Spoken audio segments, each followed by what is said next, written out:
अस्सलामुअलैकुम मेरे दोस्तों, आज हम बात करेंगे कब्र की तन्हाई के बारे में, जिसके बारे में हमारे प्यारे नबी हजरत मोहम्मद मुस्तफ़ा के जिंदगी में हमें कई हदीस और नसीहत के जरिए समझाया है। ये टॉपिक हर मुसलमान के लिए बहुत इम्पोर्टेंट है, क्योंकि जिंदगी के बाद हमारी असली जिंदगी वहीं से शुरू होती है। मेरे दोस्तों, कब्र सिर्फ मिट्टी का गड्ढा नहीं है, ये वो जगह है जहाँ इंसान दुनिया की जिंदगी से अपनी असली जिंदगी के तरफ कदम रखता है। कई हदीसों में इनका जिक्र मिलता है कि कब्र बोलती है, मैं तन्हाई का घर हूँ, मैं धूल का घर हूँ, मैं अकेलापन का घर हूँ। लेकिन इसका मतलब ये नहीं है कि हमें डरना चाहिए। इसका मकसद सिर्फ ये है कि हम अल्लाह के याद और आची जिंदगी को समझे। हदीस और इस्लामिक किताबों में ये आता है कि कब्र कहती है, मैं अकेलेपन और ढोल और कीड़े का घर हूँ। लेकिन असल बात ये है कि कब्र का हाल उस इंसान को मालूम होता है, पर डिपेंड ये करता है अगर इंसान ने अच्छे आमाल किए हैं, जैसे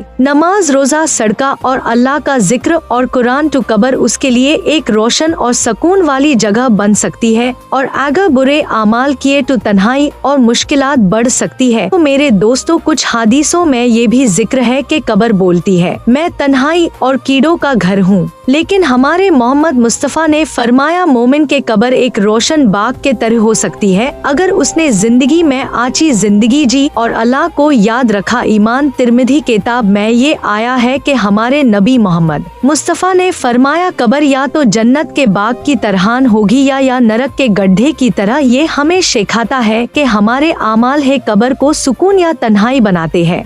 एक छोटी से और आची कहानी बताती हूँ जो शायद आपको सिखा दे। मेरे दोस्तों, ये कोई हदीस नहीं है। एक आदमी हसन अपनी जिंदगी में सिर्फ दौलत और शोहरत के पीछे भागता रहा। जब उसकी मौत हुई, वो कब्र में पड़ा। उसके वालिद, दोस्तों, पड़ोसी सब चले गए। कब्र ने कहा, मैं तन्हाई हूँ, मैं अकेला हूँ।